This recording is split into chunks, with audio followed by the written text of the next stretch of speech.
in times of adversity but thee. O Lord of hosts, have mercy on us. O Lord of hosts, be with us, for we have none other help in times of adversity but thee. O Lord of hosts, have mercy on us. Praise ye God in his saints, praise him in the firmament of his power. O Lord of hosts, be with us, for we have none other help in times of adversity but thee. O Lord of hosts, have mercy on us. Praise him for his mighty acts, praise him according to the multitude of his greatness. O Lord of hosts, be with us, for we have none other help in times of adversity but thee. O Lord of hosts, have mercy on us. Praise him with the sound of the trumpet, praise him with the psaltery and harp. O Lord of hosts, be with us, for we have none other help in times of adversity but thee. O Lord of hosts, have mercy on us. Praise him with timbrel and dance, praise him with strings and flute. O Lord of hosts, be with us, for we have none other help in times of adversity but thee. O Lord of hosts, have mercy on us. Praise him with tuneful cymbals, praise him with cymbals of jubilation. Let every breath praise the Lord. O Lord of hosts, be with us, for we have none other help in times of adversity but thee. O Lord of hosts, have mercy on us. Praise ye God in his saints, praise him in the firmament of his power. O Lord of hosts, be with us, for we have none other help in times of adversity but thee.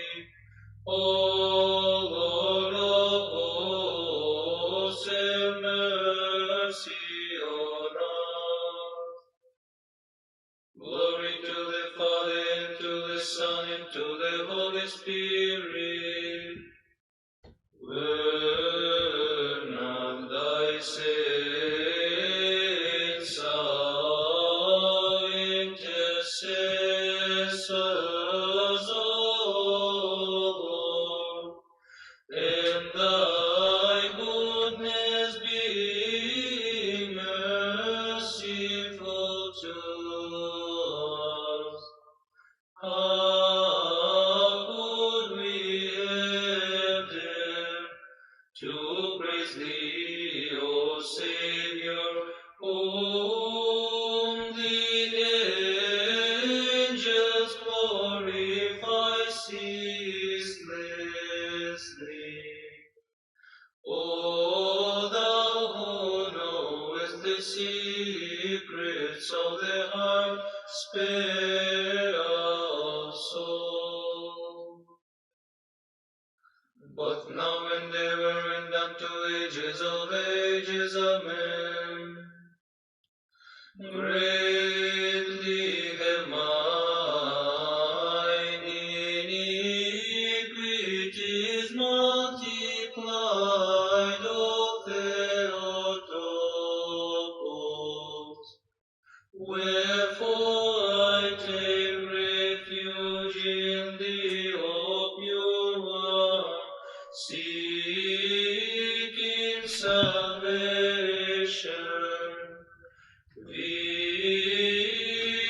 Visit mine afflicted soul, and intercede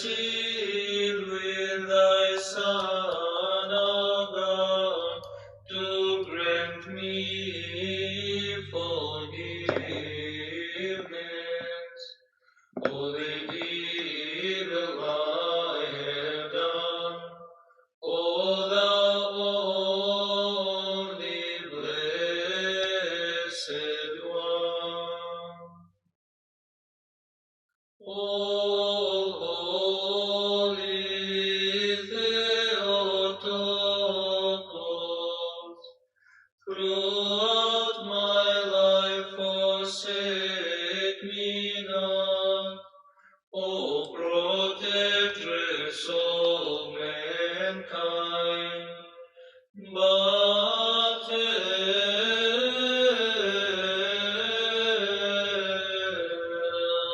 me, and have mercy on me. In thee, O Mother of God, I place all my hope. Keep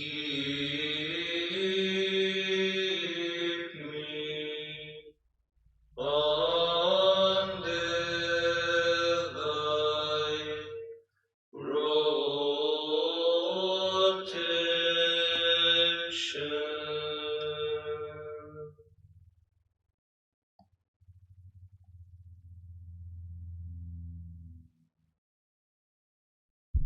All right, what is going on?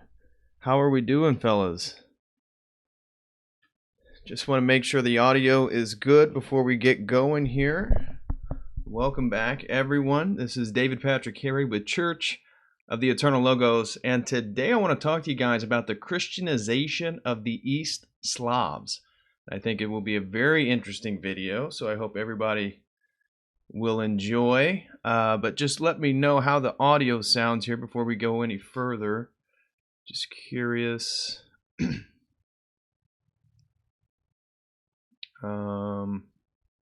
How is the audio? Word. Waiting to get some feedback. Somebody please let me know how we're doing here. Great. Excellent. Excellent. Okay.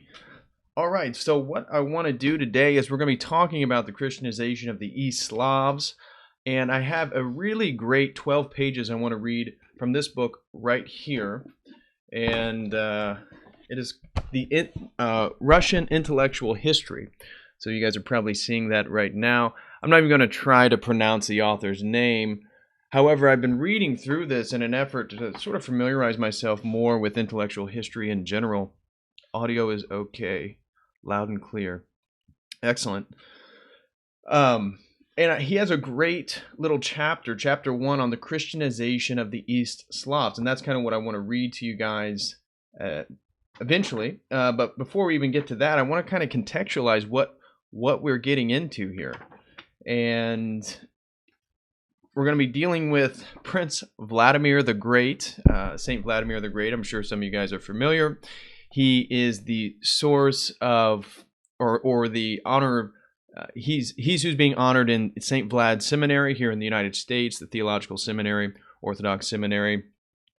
And I want to show you a few pictures before we get going too on things related to St. Vlad. So first of all, he lived from 958 to July 15th, 1015. And before we get going, well, I'll show that here in a second. But he descends from the Rurik dynasty. And it's actually a few notable things from the Rurik dynasty is that they are the founders of the Tsardom of Russia. So the whole, the Tsars, you know, and eventually they're going to be succeeded by the Romanovs. But they're also noteworthy because they reigned for 700 some years. 21 straight generations of male succession was the Rurik dynasty of Novgorod. And that is still a very important city in northern Russia, up there by Finland. And so what I want to do right now is I'm going to show you guys the map. This is what we're dealing with here in terms of this. This map is from 1015. So this is the year that St. Vlad actually dies. But we're talking about the Rus states right here in the red. And you can see Novgorod up north. You can see Kiev down south. And from this map, you're going to be able to understand why, when we start getting into the book, why these Slavs are actually worshiping Scandinavian deities. So Slavic paganism, this is not a total statement, a universal statement, but generally speaking, they were actually worshiping sort of Scandinavian deities, and this is going to be mentioned in our reading today. And so Saint Vladimir was the prince of Novgorod, Kiev, and ruler of the Kievan Rus from 980 to 1015. 980 to 1015. And upon the death of his father Sviatoslav, I believe is how you pronounce that. He was the ruler, and he had 3 sons. Vladimir was one of them. Also, he had Yaropolk and Oleg. And after their father died, Sviatoslav, Vladimir actually had to flee to Scandinavia. He had to flee to Scandinavia because Yaropolk actually killed his brother Oleg, and he took over rule of Novgorod. And so, with the help of another relative actually, in it was in Sweden. Hold on, let me double check here. No, it was in Norway. I'm sorry. It was the leader of Norway, was actually a relative of Vladimir, and he helped us kind of put together a. Hold on, I lost my place here. Oh, a Varangian, Varanginian, Varangin,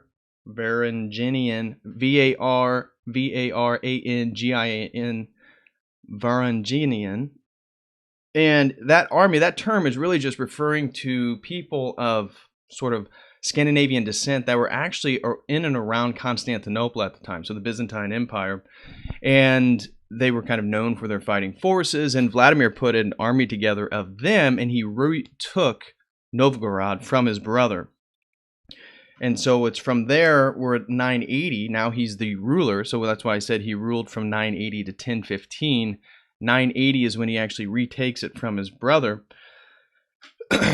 And he consolidated the Kievan realm, which would be modern-day Belarus, Russia, and Ukraine. And that's why I have this map up so you can kind of see what exactly we're talking about here. And to the Baltic Sea. Now, it's in 988 when he actually converts to Christianity from Slavic paganism. And so here is, that is actually an artistic depiction of the baptism of the Kievians. So this is actually a fairly popular depiction here. And let me see if I can find the artist. I believe it is. Let me see if I can find the artist here.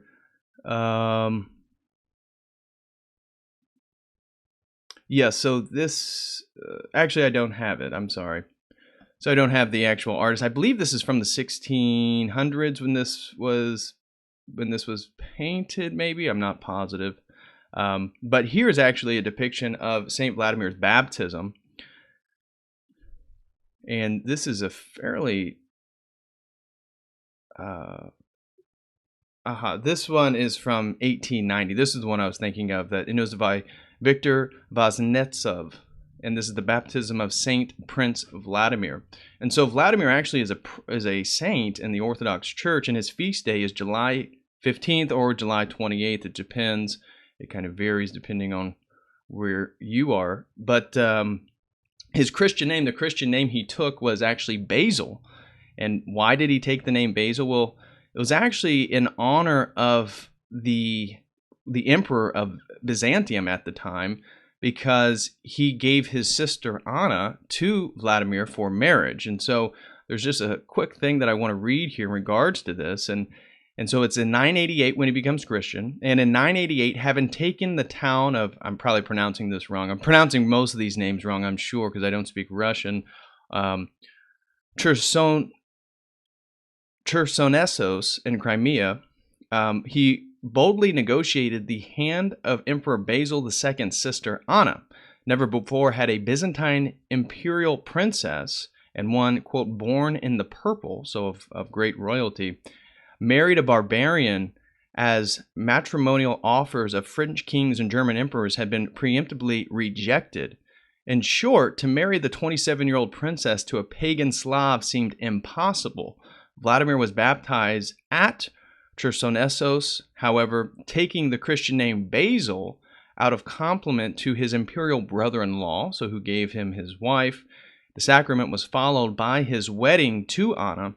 Returning to Kiev in triumph, he destroyed pagan monuments and established many churches, starting with a church dedicated to Saint Basil and the Church of the Tithes, and that was in 988. And unfortunately, Church of the Tithes, it got destroyed, and so it actually no longer exists, although they do have a sort of monument to where it once was erected.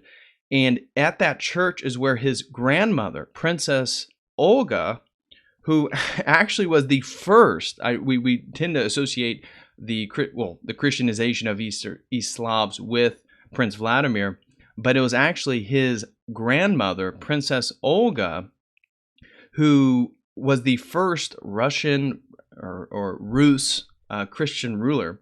And so she was baptized as a Christian. Her descendant, Sviatoslav, the father of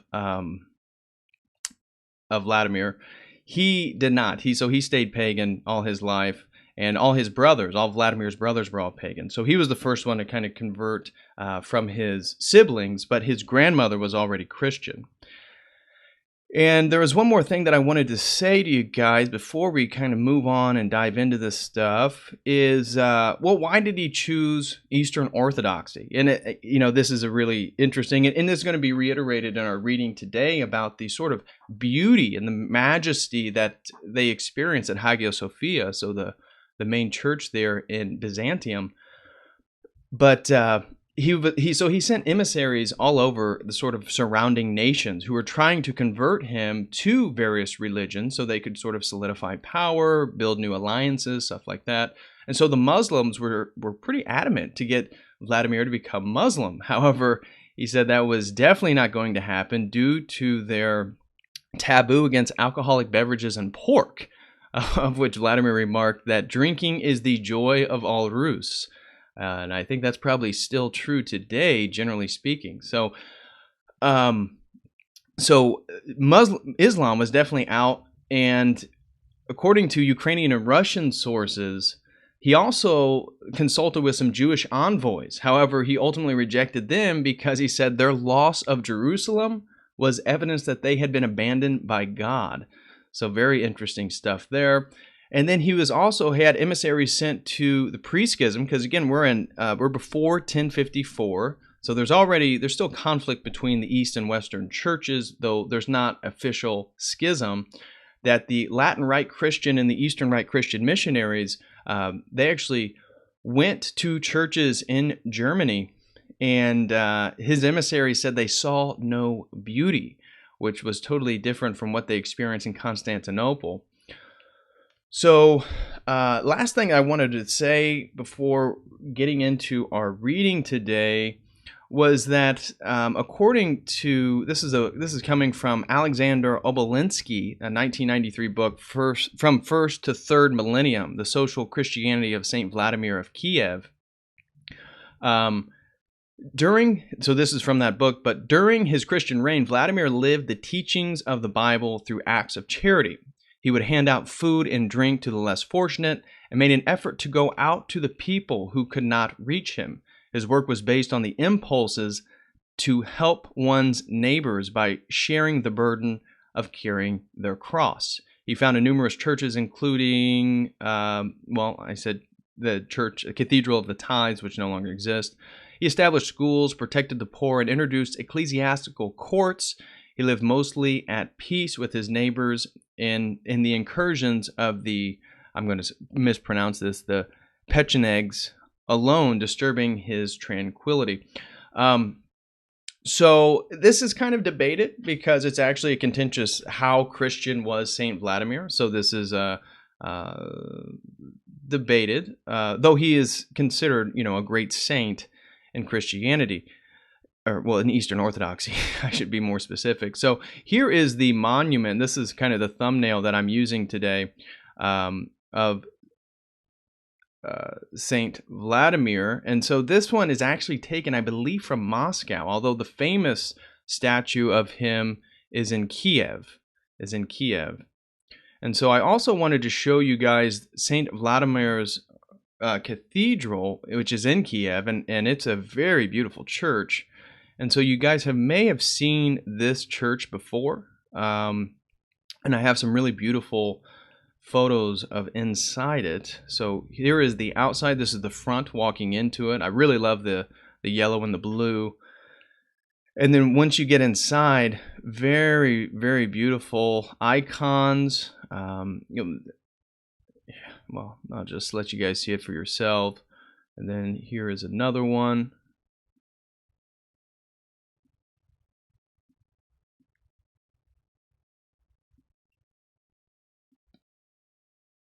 Very beautiful on the inside. You can see how big and kind of majestic it is. There's another photo I found on the inside. And so this is the Orthodox church that's dedicated to St. Vladimir in Kiev.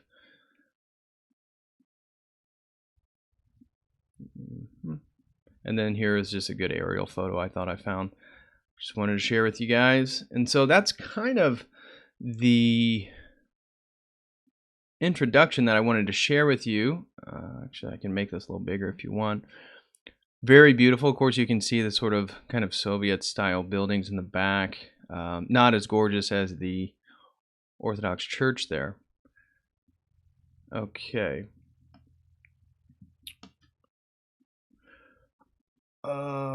Pre-schism, exactly. Yeah, this is all pre-schism. Thanks, Nate. Okay, so now let's get into our actual reading for today. We're reading chapter 1, as again from Russian Intellectual History. I'm not even going to try to pronounce the name of the author. I'll let you guys do that. But this was actually translated into English. This was originally in Russian. And so we're talking about the Christianization of the East Slavs and the date of Christianization. It is possible to give an exact date for the Christianization of the East Slavs, 988, which I've already mentioned to you guys. To be sure, this designates only the year when Christianity was recognized as the official state religion and when the royal family was baptized.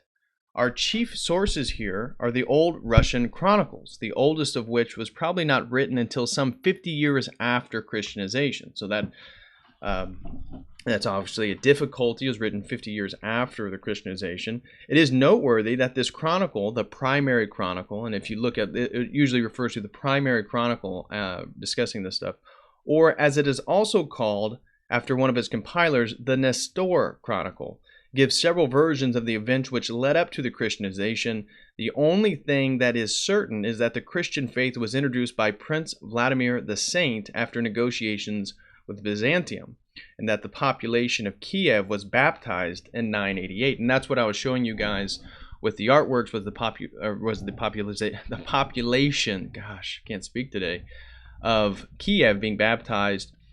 And it's interesting to note that the story or the narrative of the baptism or the marriage or the conversion to Christianity is different when you look at some of the Muslim sources.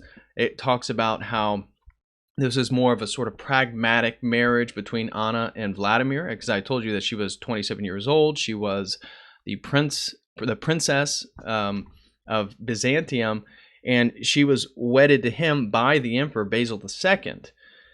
And according to some of these Muslim sources, it was more of a way to form a sort of military alliance to fight off some of their enemies on the south border there of Byzantium. And so the Muslim accounts really talk about it as more being sort of pragmatic in nature and not so much some sort of mystical experience with Hagia Sophia and then the conversion to Christianity and the marriage to Anna. But that is what I told you guys initially is more the popular narrative. We don't normally go with the Islamic narrative. But moving on, the East Slavic region and its population. So that's what we're going to be getting into now. At that time, the East Slavic population was situated in Eastern Europe, mainly inlands along a line running from Lake Ladoga in the north to the Black Sea in the south. There were also, of course, settlements further to the northeast and to the south along the Sea of Azov. Artifacts from excavations have been analyzed by modern methods, and the results warrant the assumption that the major occupation of the East Slavs was agricultural, not hunting and fishing, as had been presumed until only a few decades ago.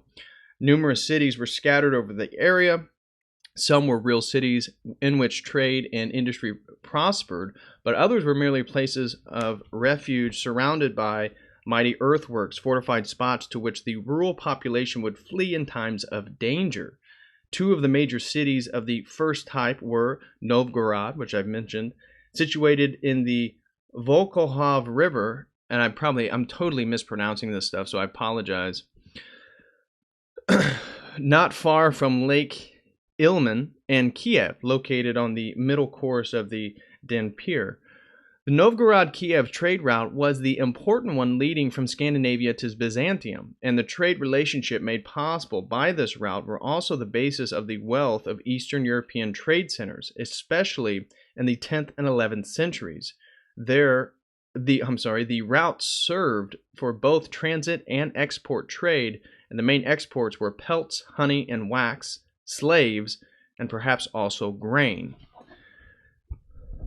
All right. And so trade also led to the rise of establishment and organized states. As early as the 9th century, Slavs attempted to organize government side by side with the organization which the Varangian princes had established. I believe it's Varangian. Primarily for trading purposes. This is documentary evidence that toward the end of the 10th century, several lands were ruled by Varangian princes. And like I said, that is Viking or Scandinavian descent warriors that were living around Constantinople. Later, Tindicius histories, the chronicles of the 11th century, are perhaps the first, claim that there was only one Varangian royal dynasty. I gotta catch this later, but I shall. That of the semi-legendary Rurik, which I was talking about, the scattered reports in the chronicles betray the true state of affairs, namely that there were several Varangian dynasties, at least 3 of them, which reigned alongside of the last Slavic chieftains and princes. The Varangian princes were served by Varangian warriors, and as late as the 11th century, new troops were occasionally imported from Scandinavia. Some Scandinavian knights, merchants, and minstrels also still visited the land from time to time. But that time, the dynasty had already been Slavicized to a considerable degree, and most of the military leaders bore Slavic names. It becomes clear that the cultural influence of the Varangians must not be overestimated when we consider the astonishing fact that there are only an insignificant number of Scandinavian borrowings in the East Slavic languages, which have several hundred Greek loanwords and in earlier and later times borrowed numerous words from non-Scandinavian Germanic languages. Furthermore, there is no tangible evidence that the Varangians exerted any intellectual influence on the East Slavs. In the beginning, the Varangians, my gosh, I cannot speak today or read, probably remained faithful to the Scandinavian gods and to certain legal symbols and the like, but it is highly questionable whether these Scandinavian relics were adopted by the Slavic population, whether some parallels between Scandinavian and Slavic sagas may be considered proof that the Varangians influenced the Slavs is a moot question. The motifs which the sagas have in common are common throughout the world. Prince Vladimir, like his father Sviatoslav and one of his brothers Yaropolk, had Slavic names. The East Slavic tribes, however, were given the Scandinavian name Rus, probably the name of the tribe to which the semi-legendary Rurik and his historically documented successors belonged. Echoes of the name can still be heard today in the modern Swedish place names Roslagen. It is possible that it somehow became fused with similar place names in Eastern Europe, but this is doubtful. In any event, both older and modern attempts to prove that the name Rus is Slavic in origin can hardly be taken seriously. They are simply the product of nationalism, and nationalism is often misleading. Well, we can debate that. The Byzantine influences and Christianization. The Scandinavians in Eastern Europe were warriors and merchants, and until the middle of the 11th century, so 1043, I think the Cossacks were awesome. Napoleon said if he had access to. That is true, Nate. I've heard that too. The Scandinavians in Eastern Europe were warriors and merchants, and until the middle of the 11th century, so 1043, their lively trade relations with Byzantium and with the Orient via another route, the Volga, were often temporarily suspended because of military conflicts. All of the trade treaties which have come down to us are the result of these conflicts. The influence of the wealthy and culturally advanced Byzantine Empire of the East, Eastern Slavs, was incomparably stronger than that of the Scandinavian dynasty, and is quite understandable that Byzantine Christianity was also brought to Eastern Europe. They had been Christians in the Khazar Empire, which was situated on the Volga and on the lower course of the Don, and was destroyed by the Slavs in the 10th century. The Trade Treaty of 945 mentions Christian representatives of the East Slavic lands. No mention of them occurs in the Treaty of 912. And whether these representatives were Slavs or Varangians is immaterial. Olga, Helga in Scandinavian, the grandmother of Prince Vladimir, who I was talking to you about, and reigning princess of Kiev from 945 until the early 60s, took an important step when she had herself baptized. According to the Chronicle, she was baptized in 955. But whether her conversion took place in Kiev or on the occasion of her journey to Constantinople cannot be ascertained. She did not succeed, however, in converting others to Christianity. Even her own son, Sviatoslav, refused baptism.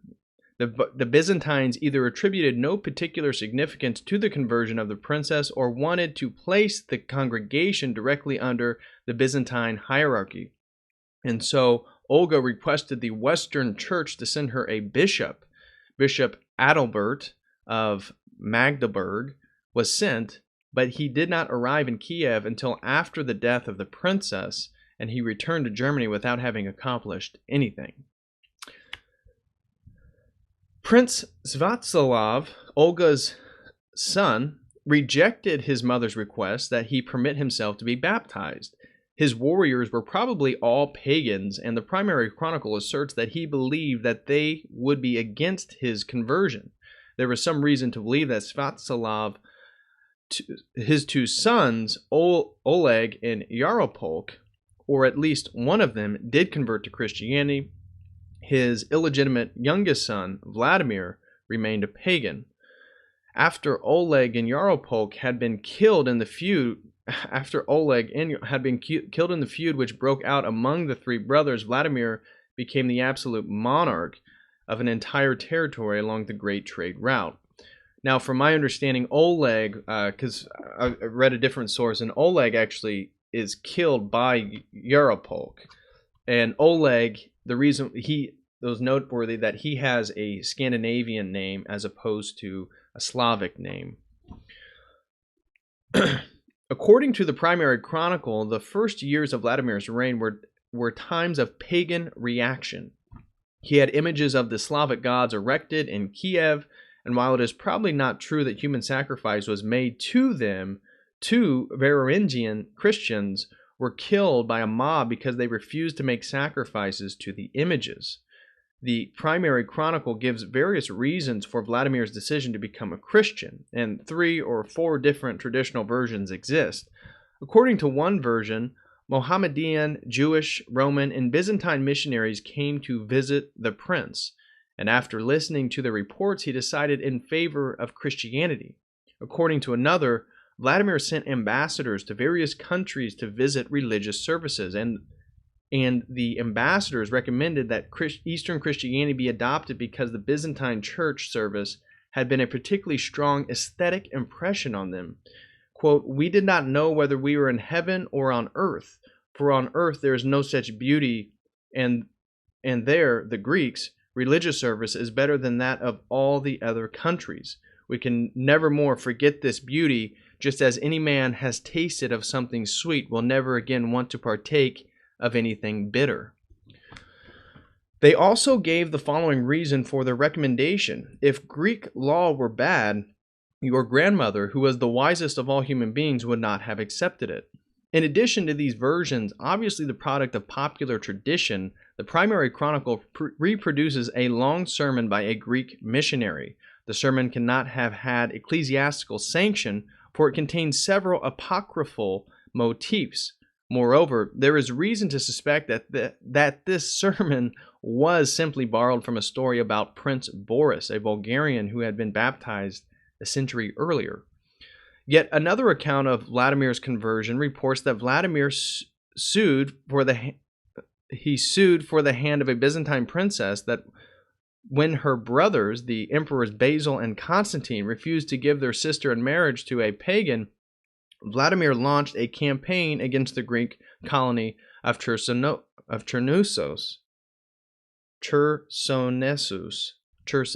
in Crimea, conquered the city, had himself baptized, and received the hand of the princess in marriage. In reality, Vladimir's marriage to a Byzantine princess was probably a reward for aid which he had given to two emperors in their struggle against a mutinous general. In the end, the primary chronicle has to admit that no one knows when and where Vladimir was baptized.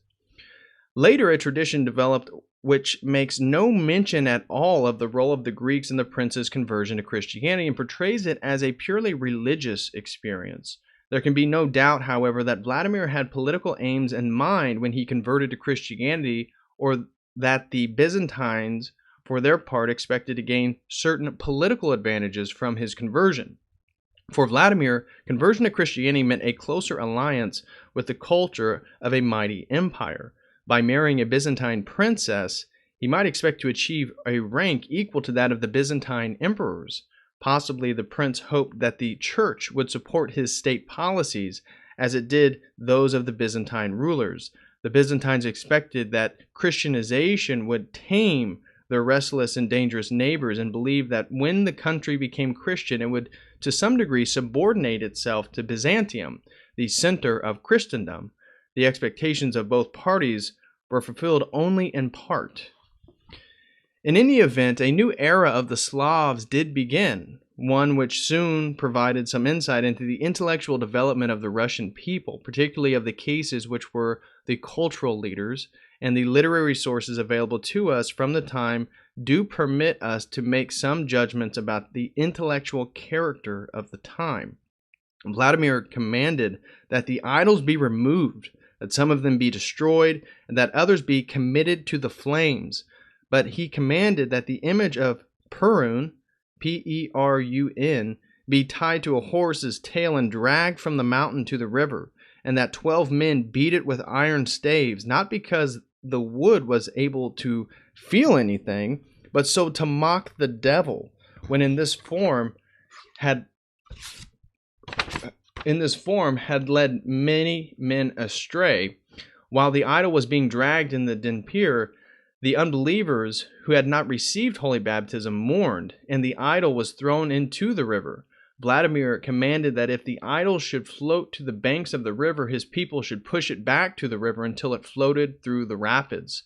After passing through the rapids, it was thrown onto a sand bank, which is now probably about 1035, called Perun's Sandbank.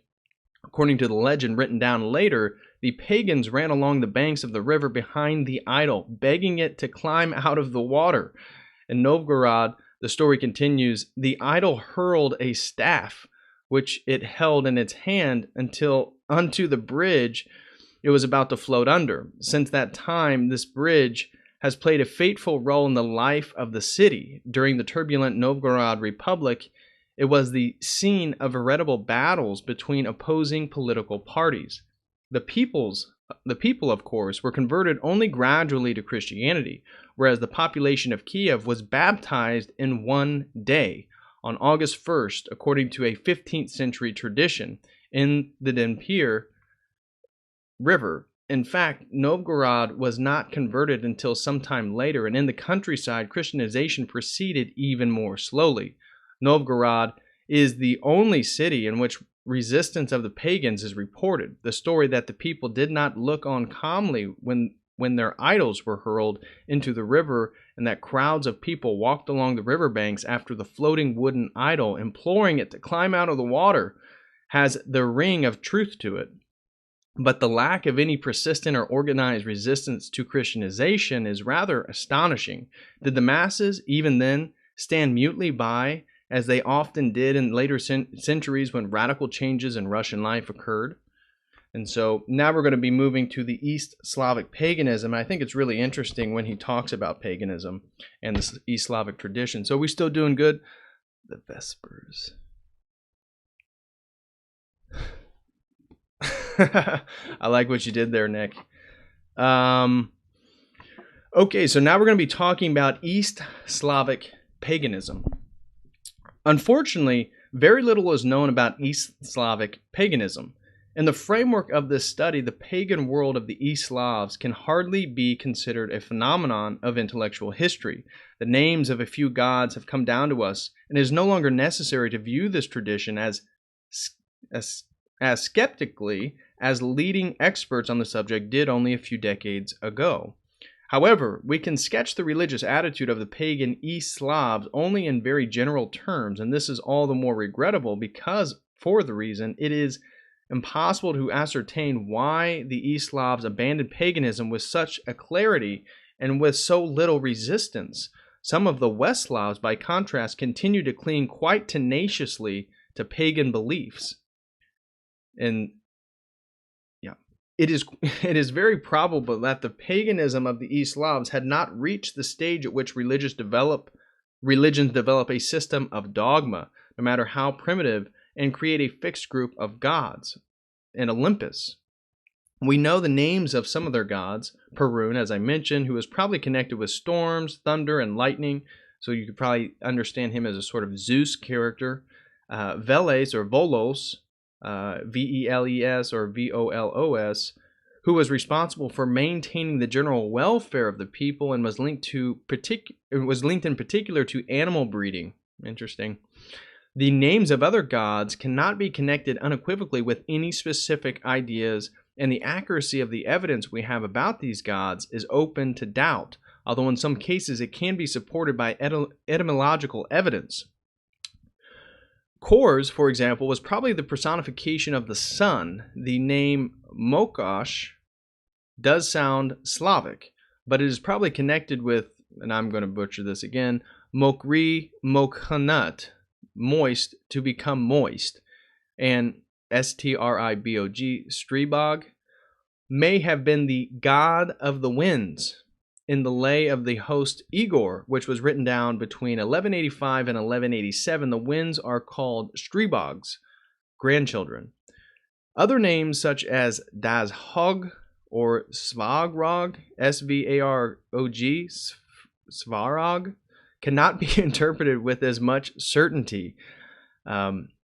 Dazbog, D-A-Z-H-B-O-G, Dazbog, was perhaps the giving god, the bestower of goods. The function of Svarg, Svarog, or Svarich is not clear. Perhaps he was the warrior and thus the god of war, although according to another interpretation, he was the god of fire, or even, probably in contrast to Perun, the god of friendly skies. On the other hand, Dazbog and Svarog may be merely different designations for gods we have already mentioned before. One thing is clear, all the gods we have mentioned are connected in some way with agriculture. Only by analogy to the practices of other peoples can we draw any conclusions about the relationship of these gods and those who worship them, whether there were temples or places of sacrifice, or how many of these there were is not known. Were there such places of worship only in the cities, or could they be found in the countryside? what sort of sacrifices were made, the only story of human sacrifice which can be found in the primary Chronicle, for the year of 983, is clearly a later invention. Was there a special caste of priests? All these questions remained unanswered. If it can be assumed with some measure of certainty, however, that at least one group of the East Slavic gods was agricultural in character, then it follows that the whole agricultural year was divided into calendar festivals, which connected with a specific agricultural activity. Such agricultural calendar festivals are strictly observed, for they are meant to ensure that the farmer's labors proceeded in proper sequence and, more importantly, meet with success. And it's only natural that an agricultural people would retain these calendar festivals much more stubbornly than they would their belief in gods, who were, after all, quite removed from daily life. It is indeed a fact that until very recent times, the agricultural year among the East Slavs preserved numerous vestiges of the lower stratum of pagan belief and usage. All right. And so before we go on, I just want to check with the chat here. It looks like we got a few. I hear Novgorod. I instantly think of your... Most pagans are self-proclaimed atheists who see their gods as nothing more than archetypes. In other words, the general world of paganism is relative to a tribe, ethnic group, or nationality. Yeah, that's absolutely right, Matthew, that paganism by definition is relativistic because it is nature spirits. It's sort of a natural theology, if you will, that is relative to time and place, and can be found all over the world. That's why there's so many commonalities. That's why perennialism or pagan perennialism is so common and specific, because they can say, oh, well, look at this wisdom god, look at this god of the sun, look at this moon goddess, or sometimes it's actually male, but totally agree with you, Matthew. And I named my son Nikolai, should have called him Slavbog. I know. I apologize, guys. I am butchering these words, but I don't know Slavic languages, so I'm trying to do my best here. And I like some of their music, though, but only the melody, not the message. All right. Well, with that being said, let's kind of move on. And so the next section is titled Low Mythology. Low Mythology. And as we have indicated above, much is known about the lower stratum of East Slavic pagan mythology and about the worship of various demons who in Christian time were frequently degraded as devils and evil spirits. One example is the house spirit Domovoi, Domovoi, D-O-M-O-V-O-I, Domovoi, which continue to be considered a benevolent protector of home and hearth. Other demons also continue to be worshipped and often became identified with Christian saints. Perun was the only one of the high gods whose function, that of Thunder Lord, was taken over by a Christian figure, the prophet Elijah.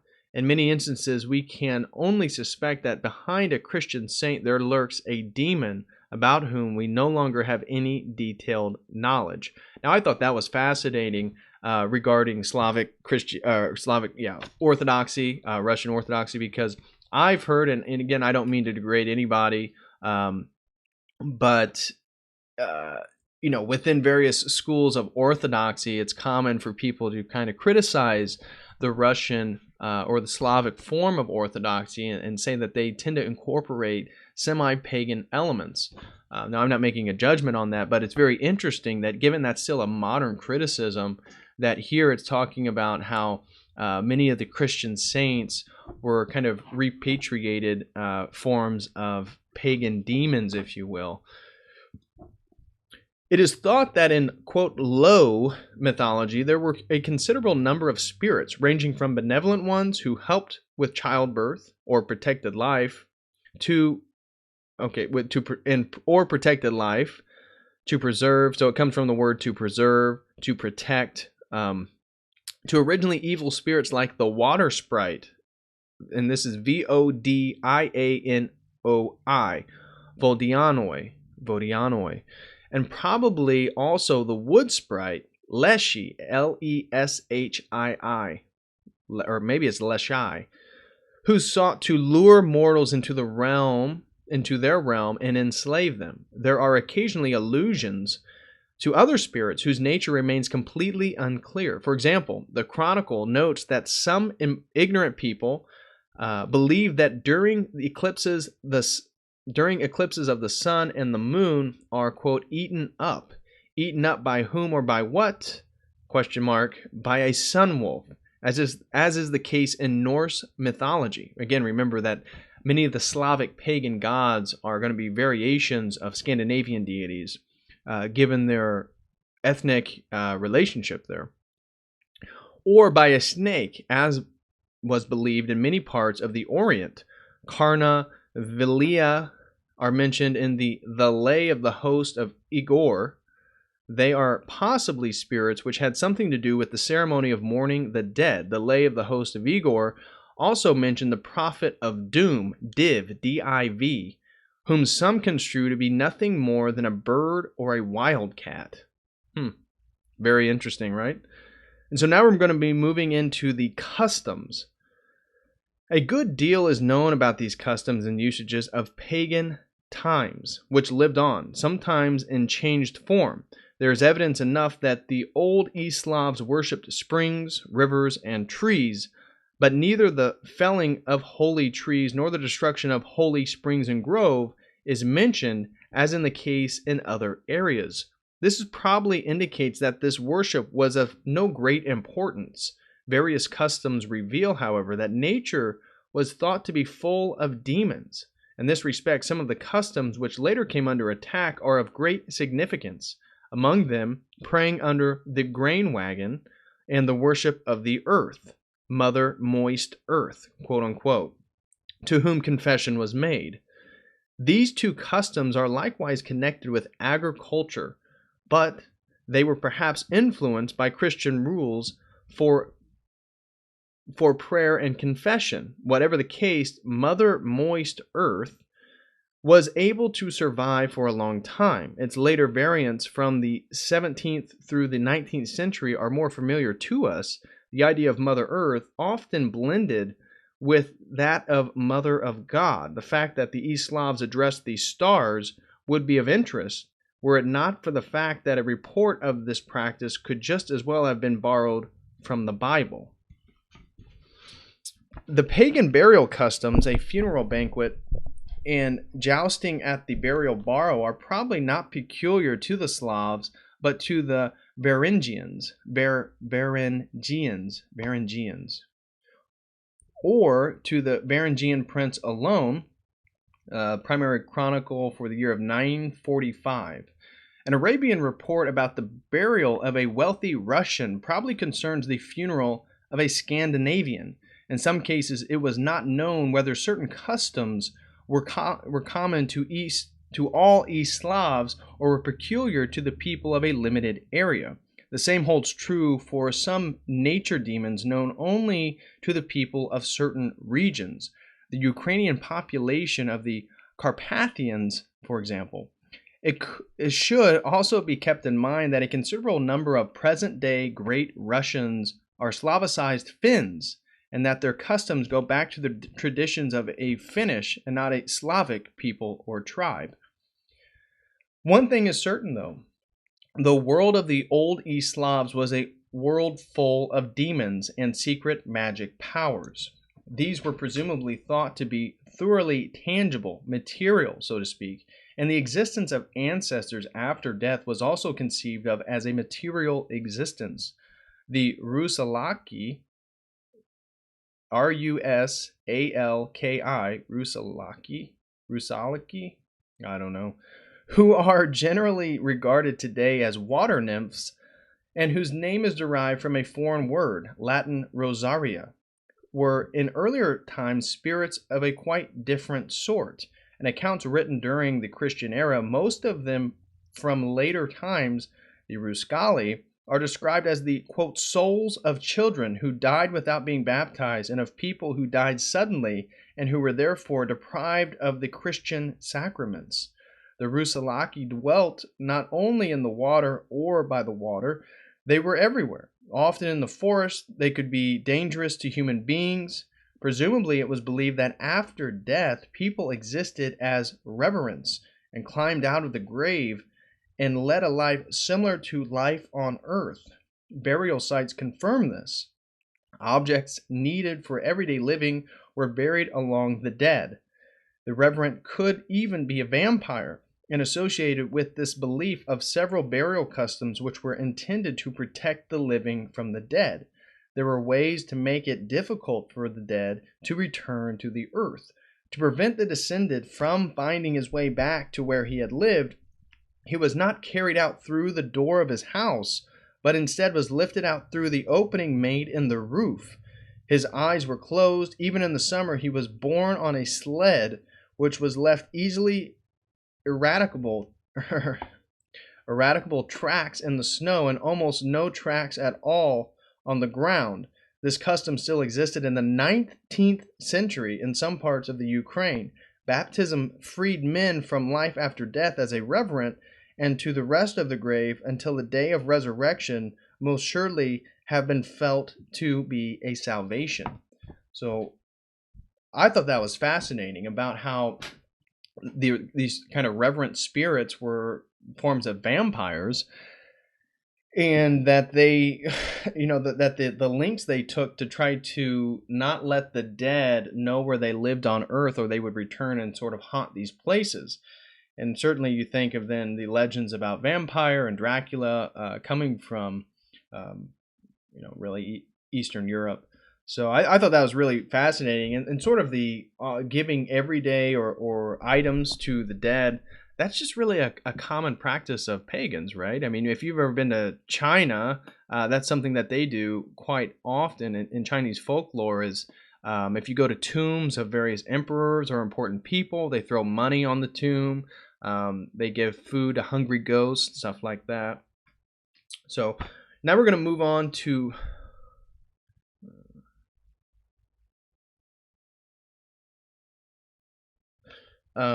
we're going to go to vestiges of paganism. Much that was pagan persisted after the East Slavs had been Christianized. The great gods soon vanished from memory, and only seldom were their functions taken over by Christian saints. The figures from, quote, low mythology, by contrast, lived on for a long time, often as devils, evil demons with which it was nevertheless possible to live in peace. And sometimes the function of these figures was assigned to Christian saints. The usages of customs which were most successfully preserved, however, were those which possessed the magic power to ensure the normal sequence of natural phenomenon and of human life from cradle to grave. Sometimes elements of the new faith were able to prevail over these vestiges of paganism. The sign of the cross, the act of crossing oneself, came to be considered a sure way to combat not only Christian devils, but also malevolent pagan spirits and powers. In many instances, Christian prayers served as models for superstitious semi-pagan prayers and incantations. We might disagree there.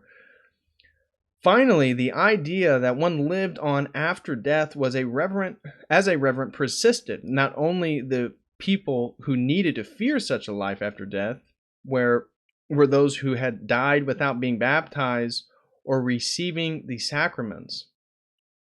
In the past, scholars have often spoke of the double faith of the Russians after Christianization, and in doing so, they have assuredly overestimated the importance of conscious pagan psychology. The vestiges of paganism were not any stronger in Russia than in the West. The apparent absence of a caste of pagan priests among the East Slavs may have been one deciding factor here. We cannot assert unequivocally that there were no pagan priests, but it is a fact that no mention of them can be found in documents which have come down to us. The old monuments speak only of magicians and soothsayers. Then it gives various Slavic words for them.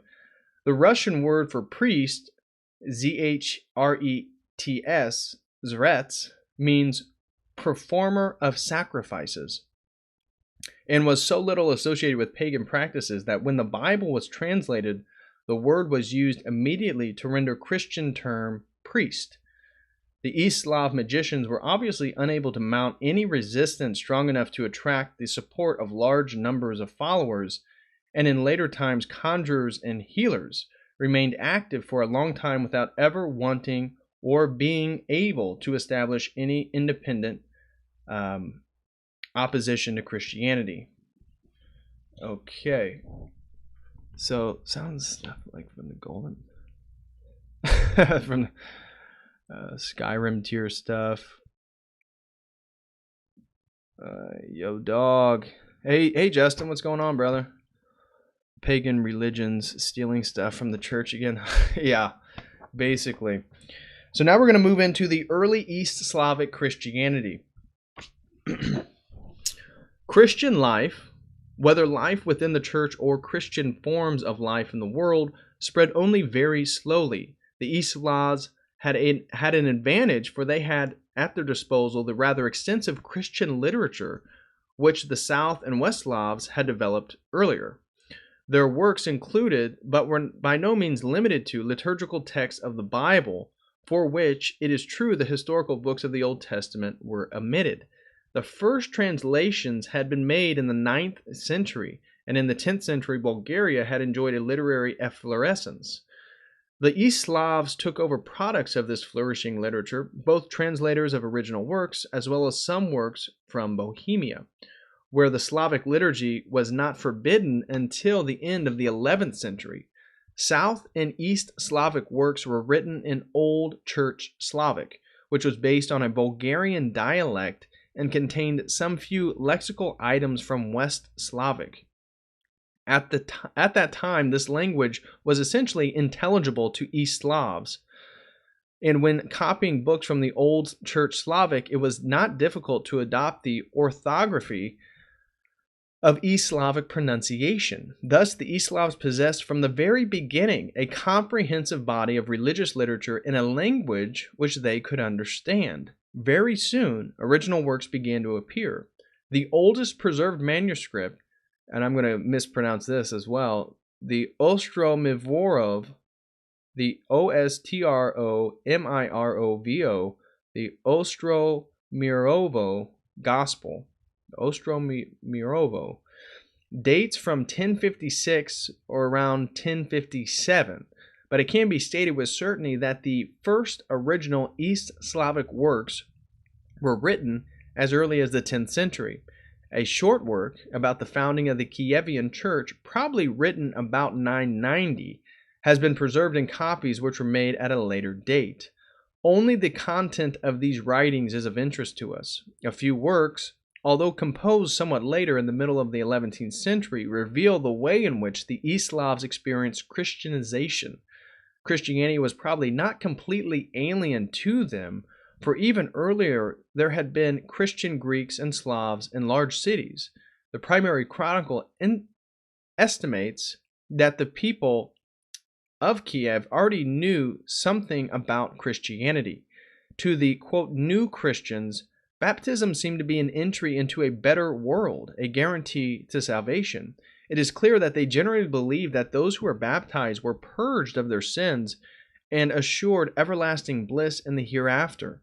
And it is conceivable that the doctrine of resurrection, when compared to the life after death as a reverent, was adopted with a feeling of particular relief and gratification.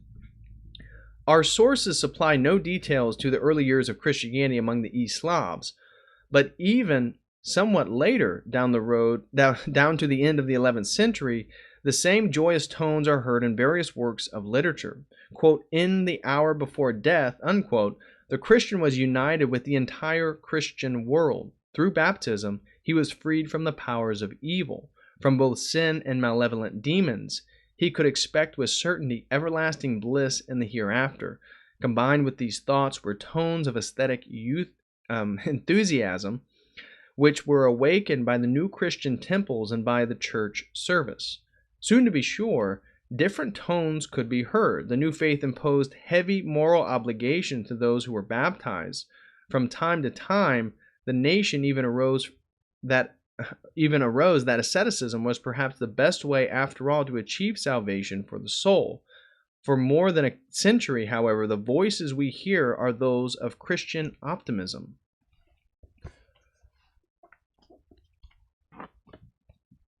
The East Slavic Church. The history of the first decades of the East Slavic Church is still unclear in some respects.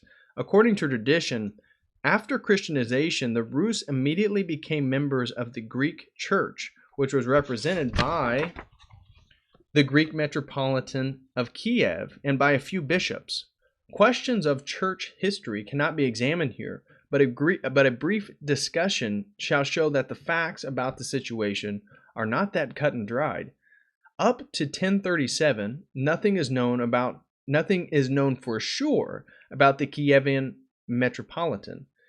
In that year, the Greek hierarchy in Kiev is mentioned for the first time. It seems unlikely that Greeks would have brought along Bulgarian and West Slavic books and would have preached in a Slavic language. All the chroniclers up to the beginning of the 12th century were monks, and they would have had no reason to suppress the names of earlier Greek metropolitans. Furthermore, in 1037, the chronicler could hardly have forgotten the name of the man who served as metropolitan the year before. And therefore, it seems safe to assume that before 1037, the metropolitan was neither a Greek nor a legitimate Christian dignitary.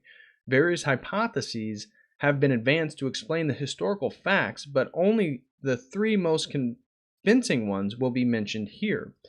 It is inconceivable that Vladimir turned to the west when no bishop was supplied by Constantinople. The schism of the Eastern and Western Church had not yet taken place, and until well into the 12th century, there was no evidence that Russian royalty was overtly hostile toward Rome. On the contrary, on various occasions there were marriages with royal families of the West, that is, with Latins. Even the Slavic clergy was at times conciliatory toward the Western Church. At the beginning of the 12th century, for example, Daniil, D-A-N-I-I-L, an East Slavic abbot, journeyed to Palestine with King Baldwin, the leader of a crusade. As late as 1094, the relics of a Kievan saint were sent from Kiev to Bohemia. Moreover, various religious works translated from Latin into Slavic were received from the West, from Bohemia. Two versions of the life of the Czech saint, Saint Wenceslas, the life of another Czech saint, Saint Ludmila, and the life of Saint Vitus, the patron saint of Prague. Some prayers, the Roman Patericon of Pope Gregory, and many other works. It is possible that between 988 and 1037, a churchman from the Western Church, not necessarily a bishop, was called to help organize the new East Slavic Christian Church. The assumption that the East Slavic Church was originally subordinated to the Archbishop of Bulgaria, who had independent status until 1037, seems even more probable. This would explain the rapid spread of Slavic books, and some details of clerical and secular life support such a thesis. In 1037, after the death of Archbishop John of Bulgaria, the autonomy of the Bulgarian Church was terminated. It was then that the Grand Prince Yaroslav the Wise of Kiev probably succeeded in convincing Constantinople to assign to the East Slavs a metropolitan of their own. It is also possible, after the Greeks refused to establish a bishopric in a newly converted country, Vladimir appointed as head of his new East Slavic Church Anastasius, a churchman taken prisoner during the conquest of Chersonesus. I keep mispronouncing that. Chersonesus. Gosh. No matter which hypothesis one believes to be correct, it must be admitted that almost nothing is really known about the first decades of the East Slavic Church. The history of the clerical hierarchy is not even fairly well known until after the middle of the 11th century. When this first is taken into consideration, it is evident that there is no reason to assert that the Byzantine Church was the unconditionally recognized leader in ecclesiastical matters in Russia. In the middle of the 11th century and later in the middle of the 12th century, There were attempts to appoint Slavic metropolitans, but these were not recognized by the Patriarch of Constantinople. Striking aspects of several documents are the deliberate silence about the role of Byzantium in Christianizing East Slavic lands and the derogatory remarks made about the Greeks, one of which goes as far as to assert that Greeks have always practiced deceit. And so,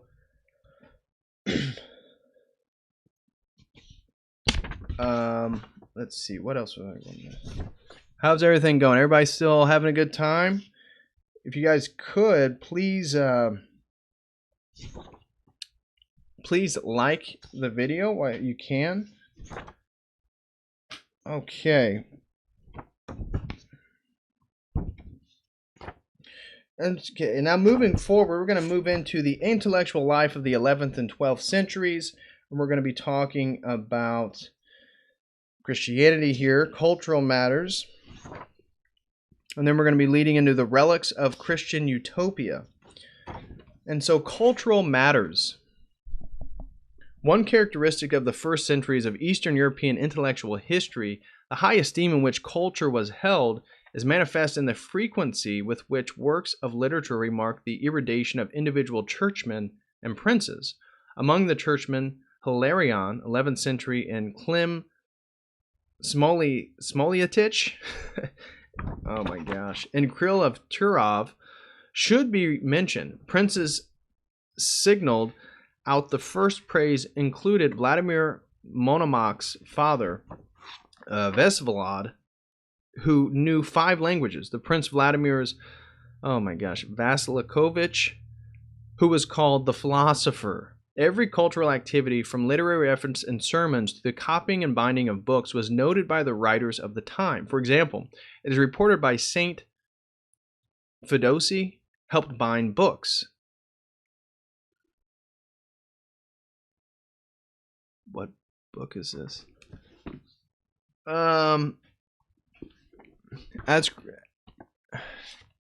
Asgardian. This is the book that we're reading.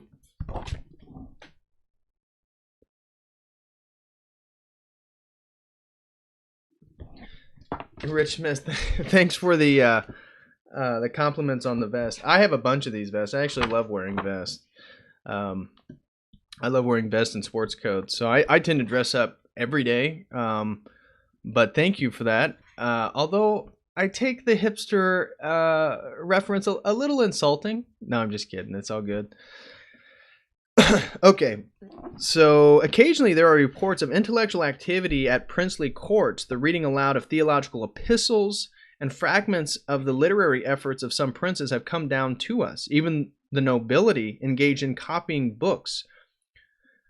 Other cultural activities included the founding of schools and the construction of churches and monasteries. The Chronicle traces the founding of schools back to Saint Vladimir, who required that even children of the, quote, best families attend school.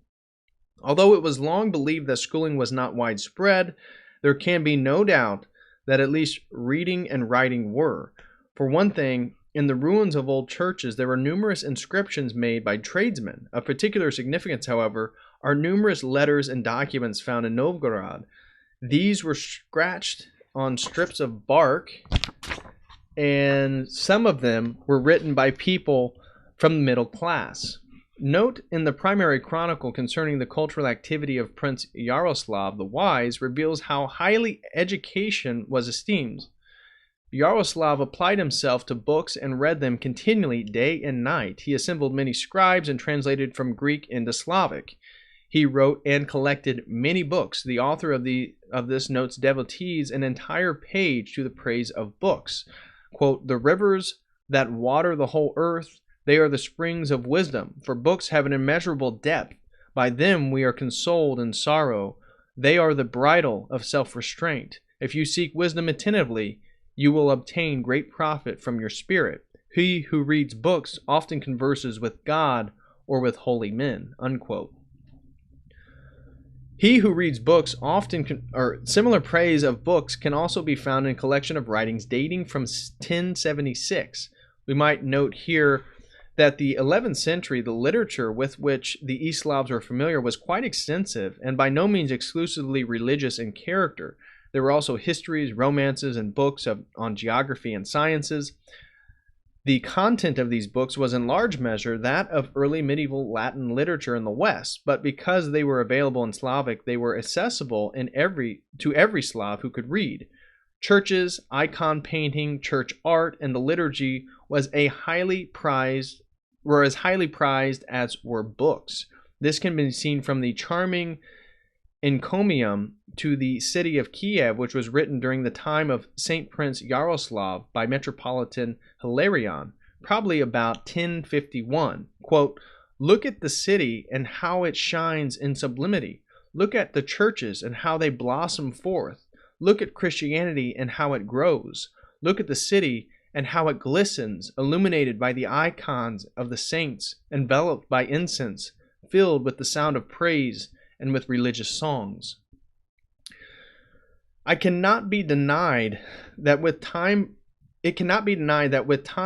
portrayals of culture became more and more ostentatious, but also more and more superficial. In the 12th and 13th centuries, depictions of church buildings, works of art, and books shine with all the colors of the rainbow, mostly gold.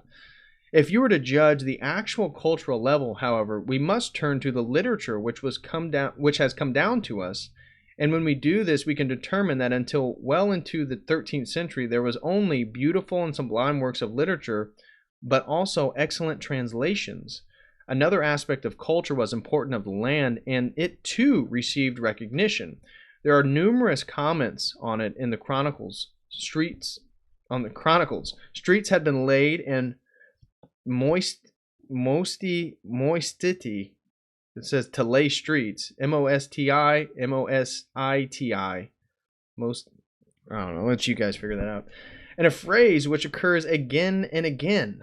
Vladimir Monomach even considered it his royal duty to extirpate wild animals and therefore describes his hunting successes. "I hunted and killed all sorts of animals. I tied wild horses with my own hands.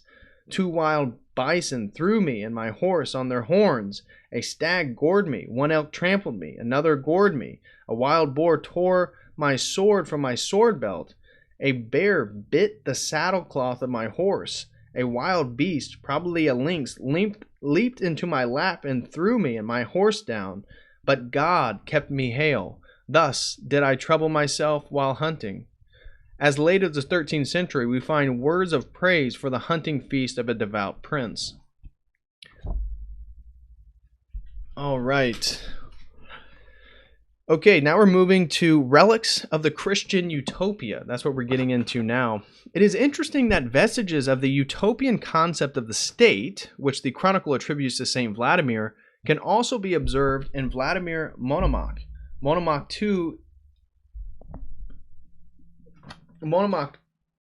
too entertained the idea of welfare contributions by the state and had doubts about his right to impose the death penalty.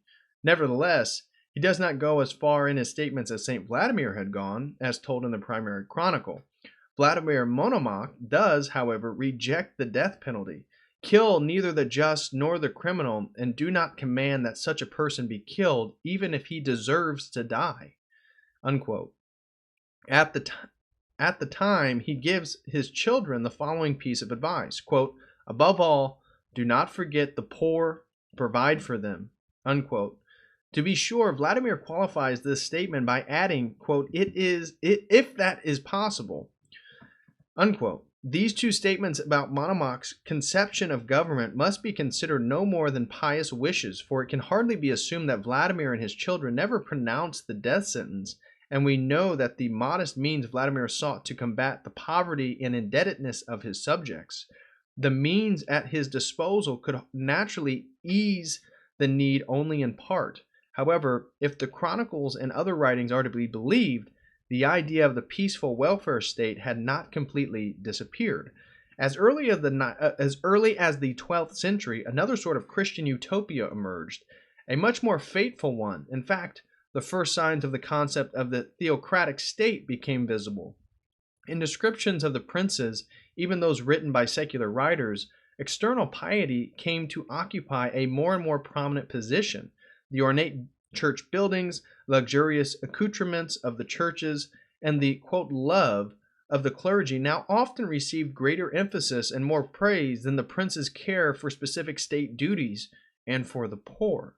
As early as 1175, the Chronicle contains a statement which was later to play a fateful role in Russian intellectual history. Quote, in his natural person, the sovereign is the same as all other men, but by virtue of the power of his position, he is, like God, above other men. Unquote.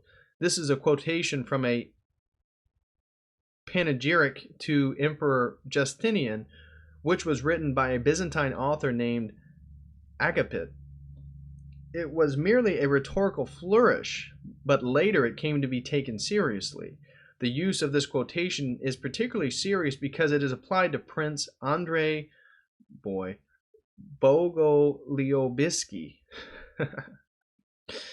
who was in no way the ideal type of monarch.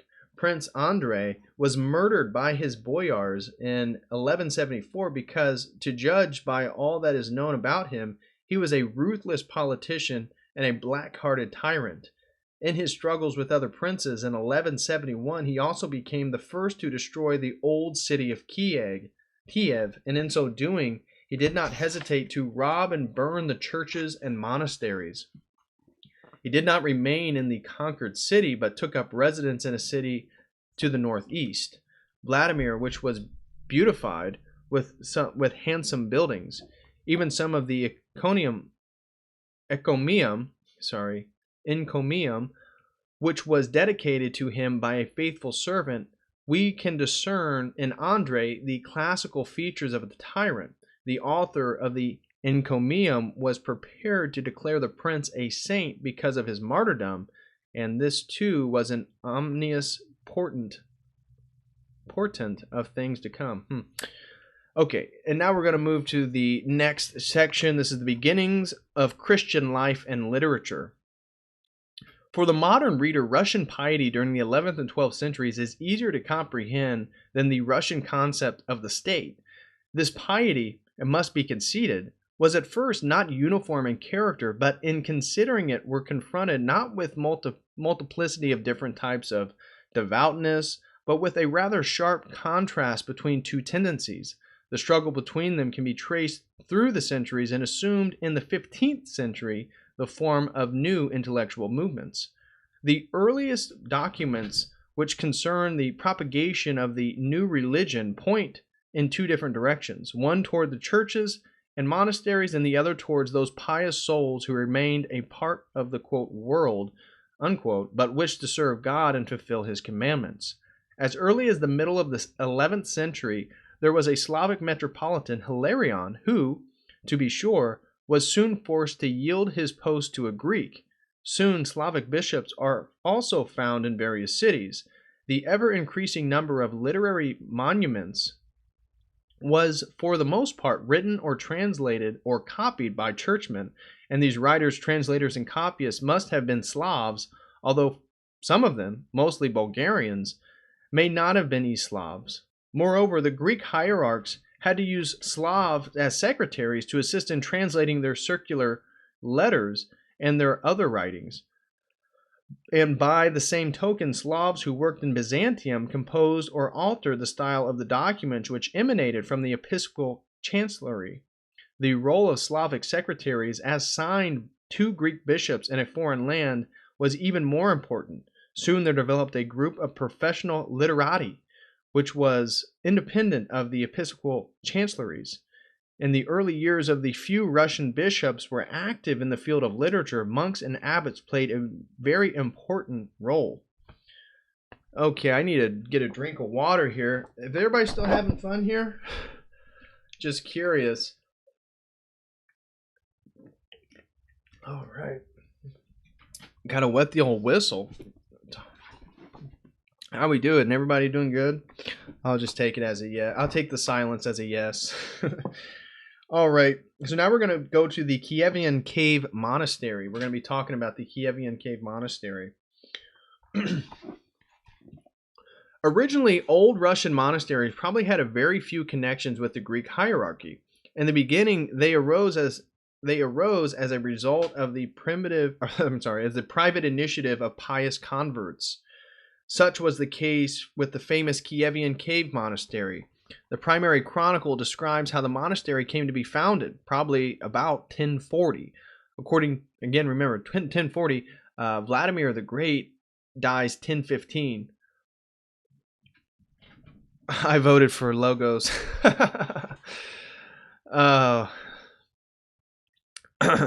Came to be found in 1040. According to the Chronicle of the year 1050, the priest Hilarion of Kiev, an ascetic and a devout and erudite man, was in the habit of going to a hill by the Demitrij to pray. And at that time, a dense forest stood there. He dug a small cave 2 fathoms wide and went there to read the Book of Hours and to pray secretly to God. In 1051, he became metropolitan. He was the first native of Kiev to hold the position. Hilarion's cave, a sort of hermitage, was the seed from which the monastery grew. Sometime later, the chronicle continues. This part was written later by a monk of the monastery. There lived in the city of Lubick a worldly man. God put into his heart the wish to go to foreign lands. He went to the holy mountain Athos, saw the monasteries there, visited them, and found monastic life pleasing to him. He went to a monastery there and asked the abbot to invest him as a monk. The abbot gave heed to his plea, gave him the tonsure and the monastic name Antony, and taught him and instructed him in the monastic rules. Antony later came to Kiev. Considering he should live, he visited the monasteries of Kiev, and in accordance with God's will, did not find them pleasing to him. He began to wander through the mountains and forest, and came upon the hill wherein Hilarion had dug his cave. And he came to love this spot, settled there, and with tears in his eyes began to pray to God. This is the rather naive account found in the primary chronicle. Antony became famous as Antony the Great. At first, good people in the vicinity visited him. Later, after 1054, even Grand Prince Iviaslav, Iviaslav. Whew. Okay.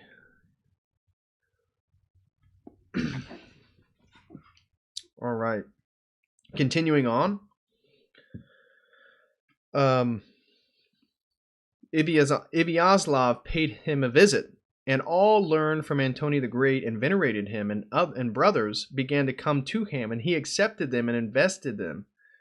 When the number of new monks reached 12, they dug other caves and built a church. Antony appointed one of them abbot, and again withdrew, and again he withdrew to solitude. The next abbot, Theodosi, moved the monastery above ground, and under his guidance it became a center of intellectual and particularly literary activity. Among the monasteries already in Kiev, there were presumably some which were founded in the initiative of the Greek hierarchy, but the monks were native Slavs. Soon there were monasteries in large cities, and before long Kiev and Novgorod were encircled by them. In the beginning, life in the monasteries was surely thoroughly ascetic. Antony himself ate, quote, ate only dry bread, and that only every other day, and drank little water, unquote.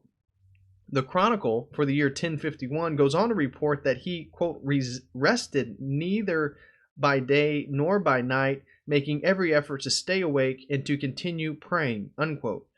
Theodosi, whose views can be ascertained from the Chronicle, from a long account of his life, and from those of his sermons, which have come down to us as also an ascetic, but he was an advocate of moderate asceticism. He retired to his cave only for the 40 days of the Great Fast, and one of his sermons, which is reproduced in part in the Chronicle for the year of 1064, remarks that man, even the monk, should give a tithe to God, that this tithe is a fast for 40 days. The saint's life devoted to Theodosi makes it clear that he particularly wished to see moderate asceticism combined with productive labor. This view is in the tradition of Palestinian monasticism, and its astounding proponent, Saint Sabas, whose legend had been disseminated in Slavic translation since the earliest period of the East Slavic Christianity. Strict asceticism was known at the Kievan cave monastery until later, and in the 11th and in the 12th century, the monks of the monastery were adherents of moderate asceticism and, more importantly, of lay piety. Okay, lay piety in the 11th century, the pious prince. The works of significance attest to the presence and character of piety among the laity. The first is Prince Vladimir Monomach's Testament, the central part of which offers advice to Vladimir's children and for, quote, others who will listen to this work when it is read, unquote. This part of the testament is organized according to a definite plan. First, there are observations about man's religious duties, and since the testament was intended for the use of future reigning princes, some of Monomach's sons were, in fact, already princes when the testament was written. Vladimir was obliged to speak about the religious obligations of a person who remains active in the world, and he did indeed emphasize that God has imposed on man duties which are sufficient to save his soul and not, quote, not difficult to fulfill, unquote. Man can receive God's grace if he performs little acts, quote, solitude, monastic life, and fasting, which some take upon themselves, unquote, are not the only way to earn salvation. 3 little acts, which God has specified as means to resist the temptation of the devil, are in themselves sufficient. Quote, God showed us the way to vanquish the enemy, the devil. With 3 good deeds, we can free ourselves from him and conquer him: penitence, tears, and almsgiving. For you, my children, this is not a difficult commandment of God. Though these 3 deeds, one can purge oneself of sin and be assured of a place in heaven. I beg you, for the sake of God, not to be lax and forgetful of these 3 duties, for they are not difficult, unquote. Vladimir goes on to implore his children to, quote, meet at least half of these 3 obligations, if not all of them, unquote. Most important of all, to weep for your sins. When God softens your hearts, one must pray every evening, for prayer helps to vanquish the devil, but one should pray at other times too. While on a military campaign, for example, one should pray whenever there is no work to be done, and if one knows no other prayer, one should at least repeat to oneself over and over again, God have mercy on us. Uttering this prayer is better than thinking of all sorts of trifling things. Even when Vladimir in the next part of the testament goes on to the specific duties of the prince, he does not fail to emphasize that in making decisions, one must not forget God's commandments, that one must keep alive in his heart the fear of God. The individual duties of the prince, for example, the obligation to keep one's word, are also given a religious motivation.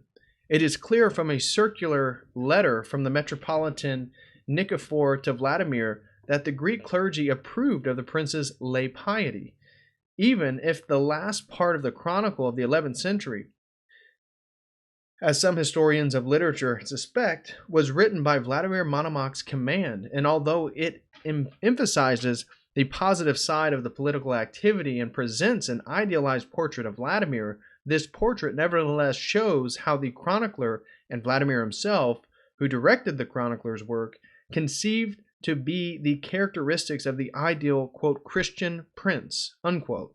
And one of the characteristics of the ideal prince was precisely that lay piety, which Vladimir depicts in the testament.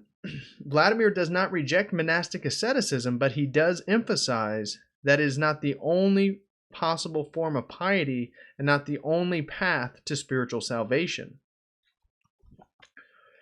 And now we're going to move to the instruction of the wealthy. A second, somewhat older literary monument, the so-called Miscellany, is no less interesting. The manuscript of this work was written down in 1076, but it is a copy of an older original Slavic manuscript. The work itself is a collection of aphorisms consisting of quotations from Holy Scripture, excerpts from Greek works on religion, and proverbs, which were in all probability Kievan in origin. Those parts of the text which are translations are treated very freely. They are abridged or modified. The significant thing about them is that they are directed to the laity and impart of persons of means. One series of aphorisms is even entitled, quote, Instructions to the Wealthy. If it were necessary to characterize the contents of this section in modern terms, it would be fair to say that the main topic of miscellany is, quote, the social question, or to put it in other terms, charitable activity, unquote.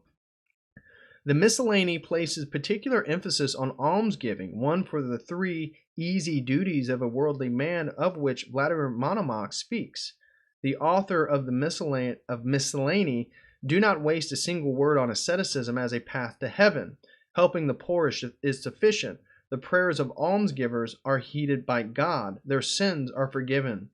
Their souls are purified by almsgiving as the souls of monks are by acts of asceticism. Fasting purifies the spirit of man, unquote, the chronicler wrote in reporting the establishment of the Kievan cave monastery.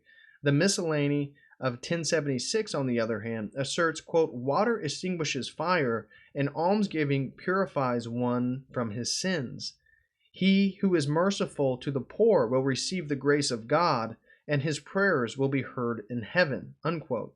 In such passages, to be sure, there is an echo of do ut des theme, for almsgiving is on the one hand the way to receive God's grace, and on the other, one of the gifts which man was given in return for the benefits of God as bestowed upon him. Since you have received great gifts from God, you should in return bestow great gifts. This almost business-like concept is expressed especially clearly in the story which concludes the miscellany.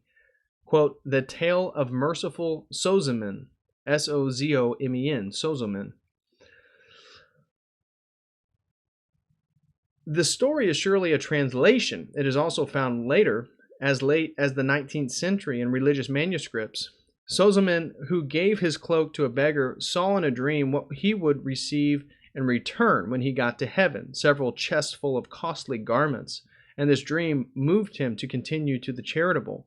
In other versions of the tale, Sozomen enters a monastery. This change in the plot actually destroys the real meaning of the story, for it was intended to influence the actions of people who continued to live in the world. This basically egoistic motivation, however, is not predominant in the miscellany. Quite a different motive prevailed.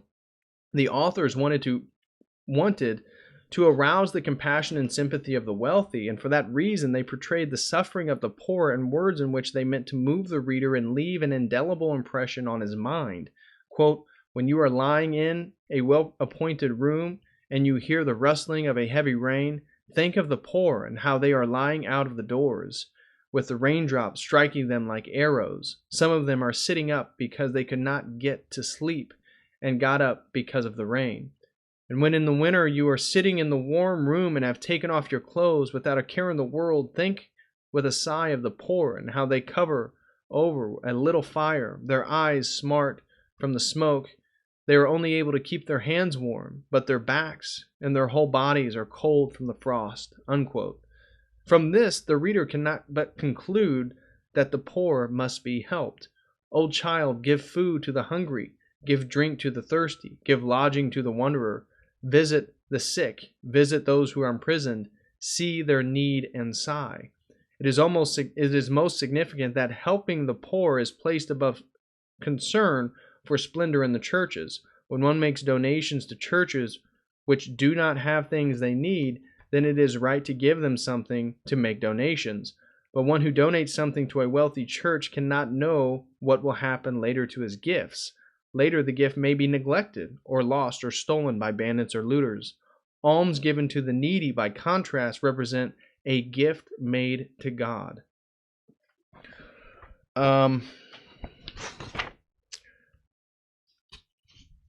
Okay.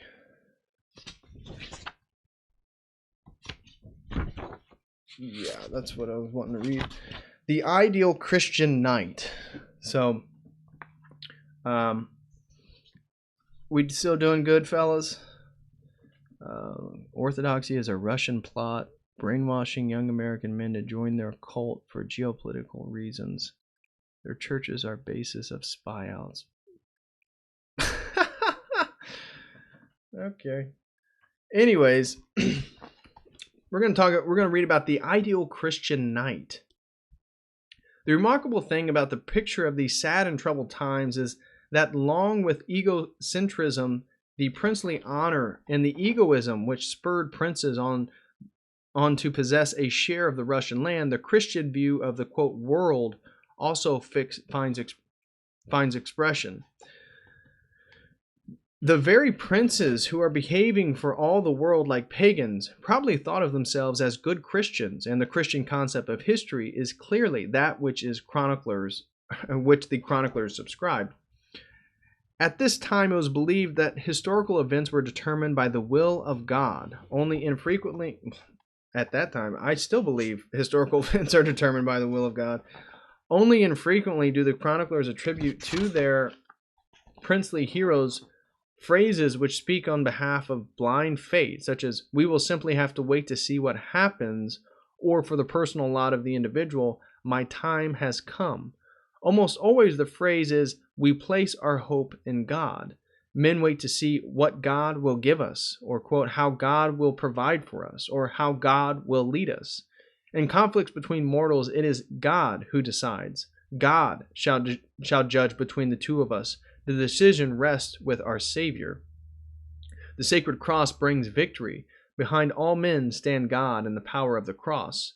And men pray, "Grant, O God, that we receive our share." Oaths were sworn by the Holy Cross, and even though men often broke their promises and violated their oaths, they still believed that promises made and alliances concluded by kissing the Holy Cross were binding.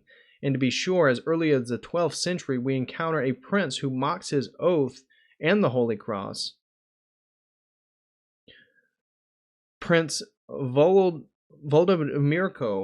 of Galach, when reminded of his oath on the cross of St. Stephen, king of Hungary, and cynically, quote, "What, this little cross?" However, the chronicler who relates the incident is able to report the full satisfaction that this blasphemy did not go unpunished. The prince died the night after he had uttered these impious words. Interesting.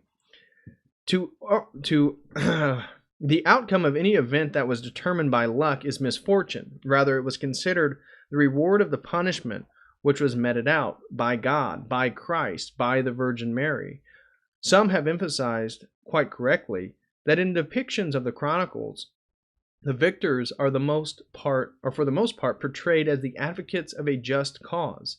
This is a kind of historical optimism which is ultimately connected with the Christian concept of history.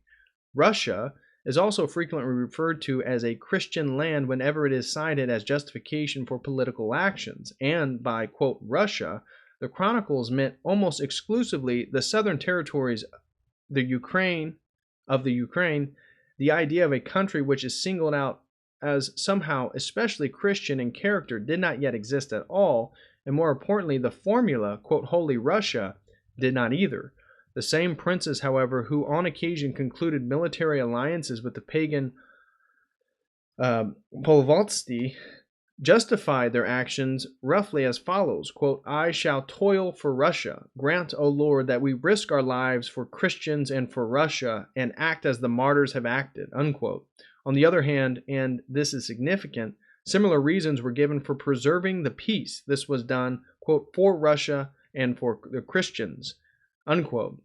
And we do not wish to ruin Russia or spill Christian blood. It is even more significant that the progress of the Crusades was followed with warm interest and with satisfaction.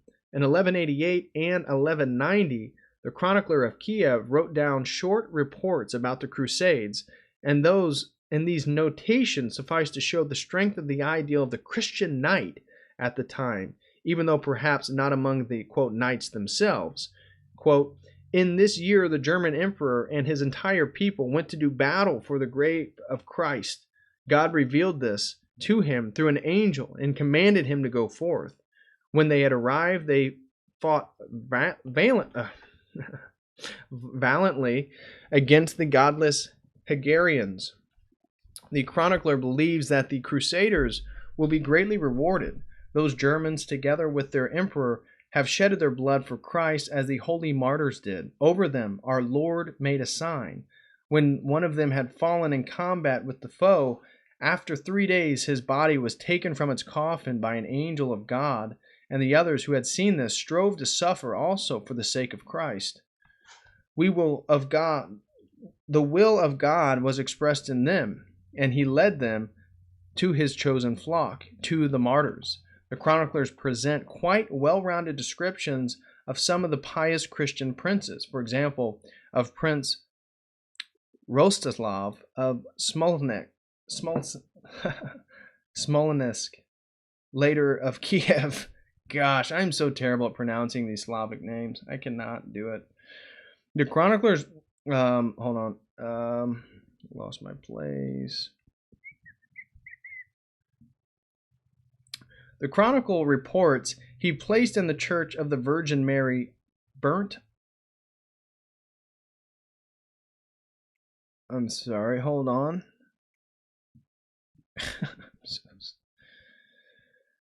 Oh, the pages devoted to the latter, which are actually a necrology and not a report from a chronicle, are characteristic of the style of the time. Prince Vladimir Vaskilovich saw to it that the churches were built and furnished, and he also copied church books with his own hand. The chronicle reports, quote, he placed in the Church of the Virgin Mary burnt gold vessels for divine services. For his monastery, he himself copied the gospel and the apostles. To the bishopric of Peremyshil, Premyshl, he likewise gave a church gospel that he himself had copied and which was fitted with clasps of silver and pearls. And to the bishop of Chernigov, he sent a church gospel which was written in gold and bound in silver with inlaid pearls, and in the middle of silver binding was an icon of our Savior in enamel. He also built many churches in Liobomo. He erected the stone church of St. George. He adorned it with wrought iron icons and had vessels of divine services made. He donated velvet vestments embroidered with gold and pearls and with pictures of cherubim and seraphim, and the gold embroidered altar cloth, and another vestment made of white silk. At his court there was probably also considerable luxury, but none of it left in the end because of his deathbed. He died of cancer of the lower lip. The prince distributed his belongings among the poor, gold and silver and precious stones, and the golden belts of his father, and the silver ones too. He gave away everything which he himself had acquired after the death of his father, and in the presents he had large silver bowls and golden cups, and silver ones too, broken into pieces and melted into bars, and the large golden necklaces of his mother and his grandmother. He had them melted down and sent alms throughout the entire land. This description of splendor is typical of the style of the time and differs from somewhat earlier descriptions only in that silver, gold, pearls, and precious stones were either used to adorn churches or distributed as alms to the poor. One striking aspect of this portrait of the ideal Christian prince is the apparently incomplete presence of any woman in his life. Women are seldom mentioned in literary monuments written before the 13th century, but the characterizations of the few women who are mentioned show that they have played an important role at this time. One of those mentioned was Princess Olga, remember the grandmother of St. Vladimir the Great, a harsh ruler of the 10th century who reigned in her own right and led military campaigns herself. Others are devout princesses. Ianka, who founded a monastery in Kiev in the 11th century, Princess Predislav of Polostok in the 12th century, and at the beginning of the 13th century, Princess Verkuslava Anastasia, who was the recipient of instructive letters and a patroness of pious monks. Mention is also of politically active women like Princess Maria of Subdal, Suzdal, Suvdal, who allegedly saw it that a chronicle was revised. In the Lay of the Lost of Igor, Yaroslavna, the wife of Prince Igor, appears as a widow in mourning and begins to sing a sort of lament. And another passage portrays the prince's wife who dies of sorrow after her husband had been killed by the Tatars. But even though the author of Lay the Host of Igor does expect one of his heroes to keep in mind the love and tenderness of his beautiful wife, women do not seem to exist for the men of this age. The question arises as to whether the infrequent appearance of women in older literature might be considered proof that old Russian knight was not exposed to one of the essential humanizing influences. It is a fact that both the later Russian male types, the rude and uncouth tyrant, and the ascetic, to whom women seemed to be only a necessary evil, remained without any contact at all with the world and of women. The numerous incentives against evil women, which were added later to older works and later writings, have been anti-feminist bias, were probably without exception the work of ascetics, and were enthusiastically received by the tyrant type in particular. Okay, now that actually concludes the sections that I planned on reading. There is more, but I think we can leave it there, really.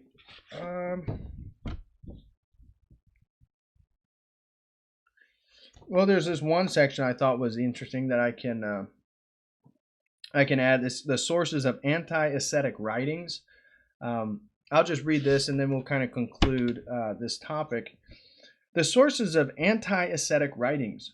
The ascetic literature of the Eastern Church is sufficiently well known, and even in the 10th and 11th century, numerous such works were available in Slavic translation and were also being disseminated among the East Slavs.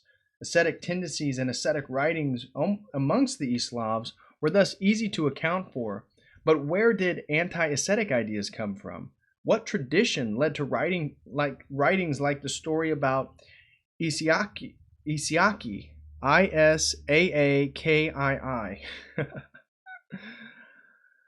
Oh boy. And what were the sources of the compilers of the miscellany of 1076?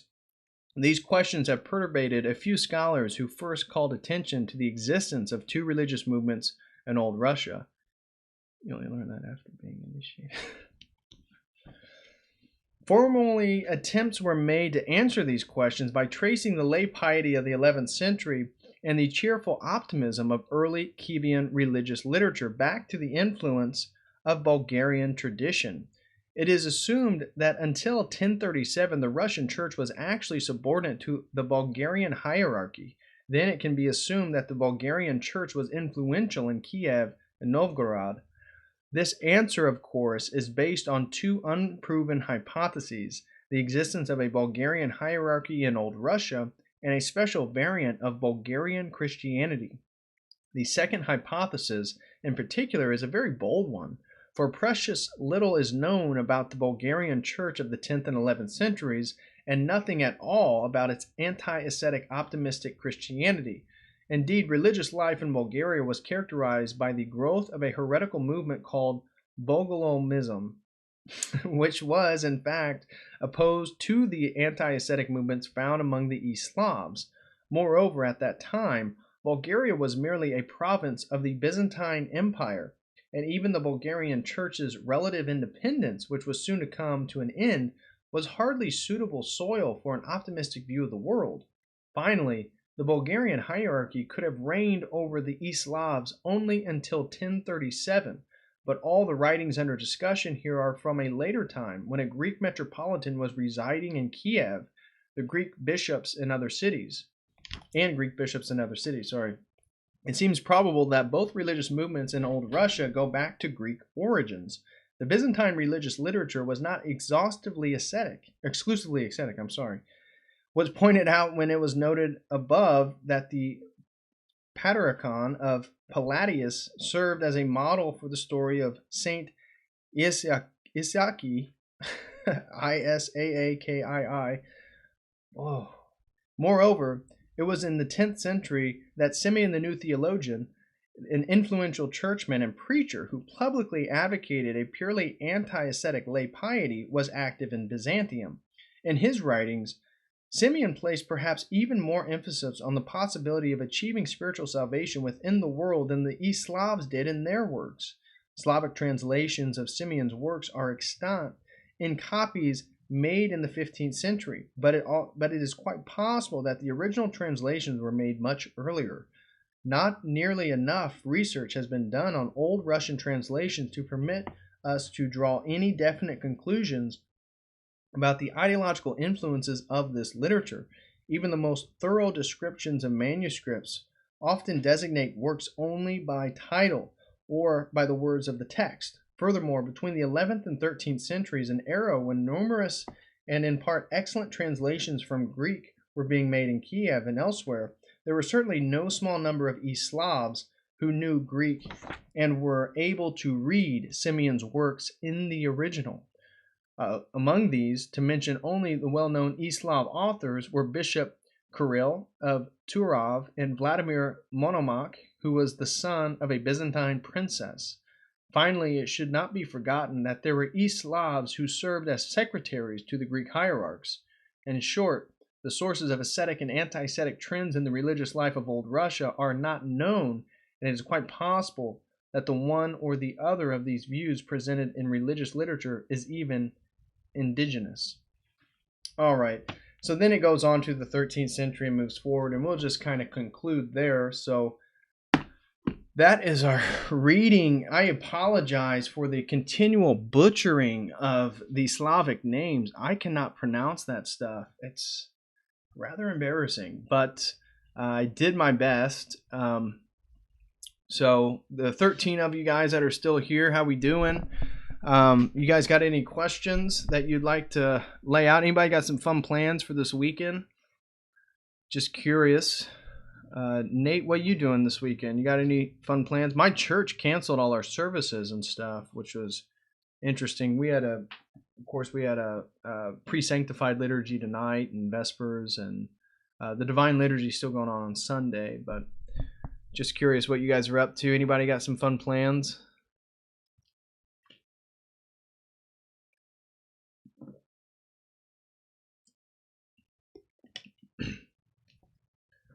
All right. Well, anyways,